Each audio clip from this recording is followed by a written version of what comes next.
singa omuntu akola ezambi erikakatibwaku okuyitibwa tugeze ng'obwenzi ng'obeere mufumbo n'ebiri mu ngeri ng'eyo. Ku mateeka gano aga gavumenti yadde ife nga tikiikirizibwa.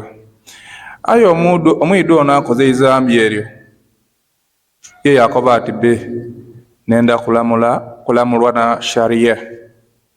Omwidu oyo singa asaavinga ekibonerezo ekyo katugeze ng'ekyobwenzi ne bamukuba ne bamuyita, omwidu oyo asigala ng'alina omusango wa Allah subhanahu wa ta'ala oba aba asonyiwibwa lwakubanga atuukiriza etteeka lya Allah. Barakallahu fiikum.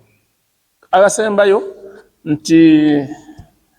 nti yasalawo weye tuli munsi nga teramula maseeka ga Qur'ani oba ga sharia, yasalawo nti yali kwenda bakole ki bamulamusiza amateeka ga sharia. Awo ene kwenda omalirizaawo womalikizaawo awo ene nso. Naam, nti bwasalawo nakoba katugeze omwidu oyo nga muyikiriza. Yes. Ye nakoba ati no nenda kulamulwa na iteeka lya Qur'an. Omwidu oyo aba asonyiwibwa mu maiso ga Allah subhanahu wa ta'ala oba asigala nga alina omusango mu maiso ga Allah subhanahu wa ta'ala. Tayyib. Barakallahu fiikum. Neyanziza. Ebibuuzo bitegereka. Barakallahu fiikum. Waire ebindi biri kunjira mu byetasomesa lwisi. Bwetungiza ebibuuzo mu byetasomesa omulyango gukola ki? Bugaze waino ayi nganda kwira mu insha Allah. Mu bumpimpi. Oyogeire ensonga tusaba Allah atukingirize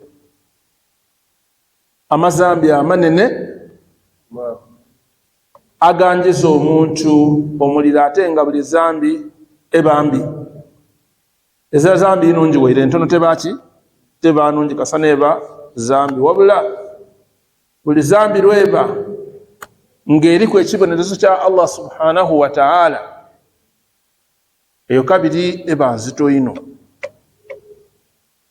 Kigambo kino ekyobwenzi Allah atusaasire abantu bangi zambi twagigonza nti edda wayagaana timunsi lino dootukobye ekitalamuza amateeka ga sharia kyafuuka kiki kintu kya buliido.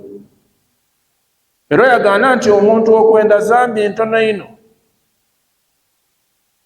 okusinga omuntu akoze eki ayibye. Kibwe kiri ntono ino.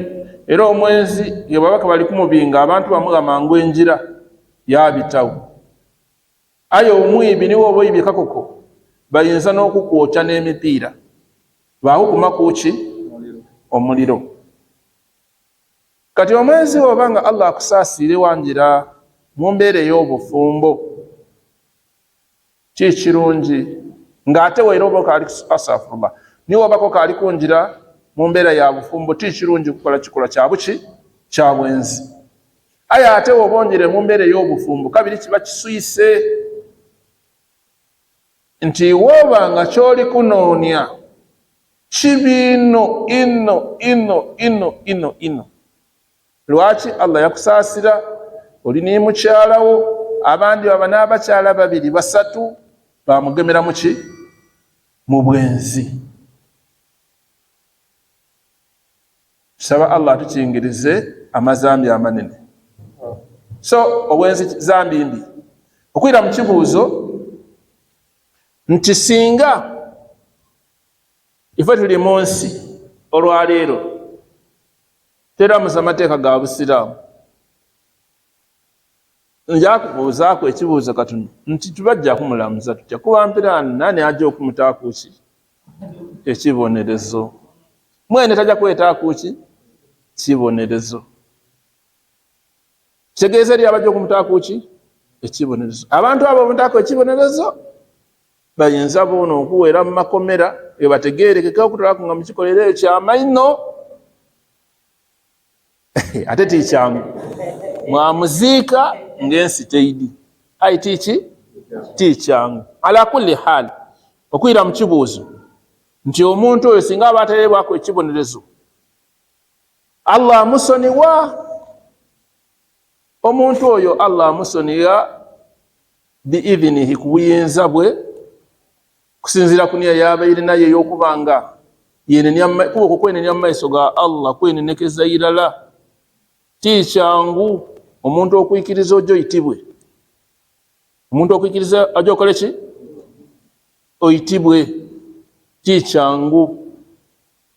Oyinza n'okuyikiriza mu kusooka olw'okuba okaali kufuna bulumi wakola ki? Ku nkomerero lwisi wakola ki?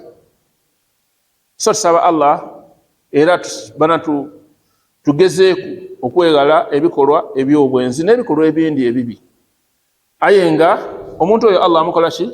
Amusonyiwa. Wallahu ta'ala alam. Allah amusonyiwa omuntu ali mu mbeera eri oti neeyo. Wa barakallahu fikum.